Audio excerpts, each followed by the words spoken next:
She was the most photographed woman in the world during World War II, her image pinned inside soldiers' lockers, printed by the millions. Studios called her the Love Goddess. But the woman behind that name spent her life trying to prove she was more than a face on a poster, and in her final years, fought a battle that had nothing to do with Hollywood at all. This is the story of Rita Hayworth. She was born Margarita Carmen Cansino on October 17, 1918, in Brooklyn, New York. Her father, Eduardo Cansino, came from a celebrated Spanish dancing family. Her mother had been a Ziegfeld showgirl. Dance wasn't a hobby in the Cansino household, it was the family business. The family relocated to Los Angeles chasing the entertainment industry, and by age 12, Margarita was performing alongside her father in nightclubs along the Mexican border, clubs that legally allowed a minor to dance but not to be seen doing so in the US. It was an exhausting, controlled childhood, built entirely around performance. A Fox Film Corporation executive spotted her dancing in Tijuana and arranged a screen test. In 1935, at just 17, she signed her first studio contract, as Rita Cansino. The Cansino era didn't last. Fox let her go, and it was Columbia Pictures, and studio head Harry Cohn, who saw something they thought could be built into a star. But first, they wanted to erase everything that read as Cansino.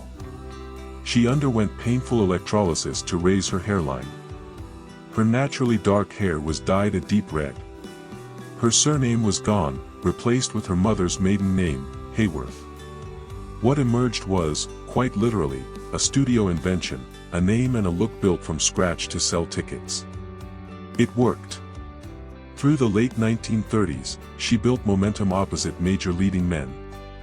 But it was 1944's CoverGirl, and the wartime pin-up photograph that made her an icon in every soldier's footlocker, that turned her from a working actress into a phenomenon. By the mid-1940s, Rita Hayworth was arguably the most famous woman in America. Then came the role that defined her forever, Gilda, released in 1946.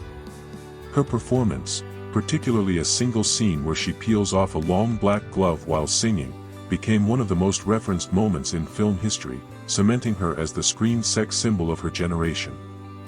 She followed it with The Lady from Shanghai in 1947, directed by and co-starring her then-husband, Orson Welles, who famously had her hair cut short and dyed platinum, a jarring departure that unsettled audiences.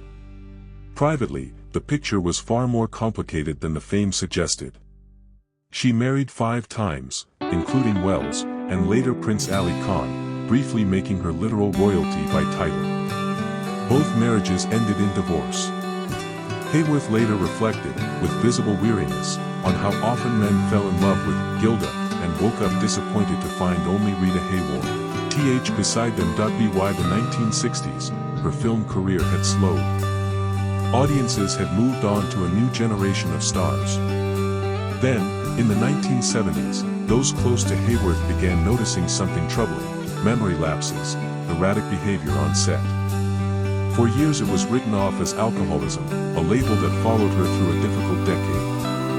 The truth, when it emerged in 1980, was devastating. Rita Hayworth had early-onset Alzheimer's disease.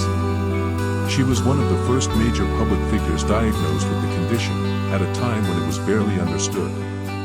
Rita Hayworth died in 1987, at 68. Today she's remembered on 2 levels at once, as the glove-peeling embodiment of 1940s Hollywood glamour, and as a woman whose final public act helped bring a devastating disease out of the shadows.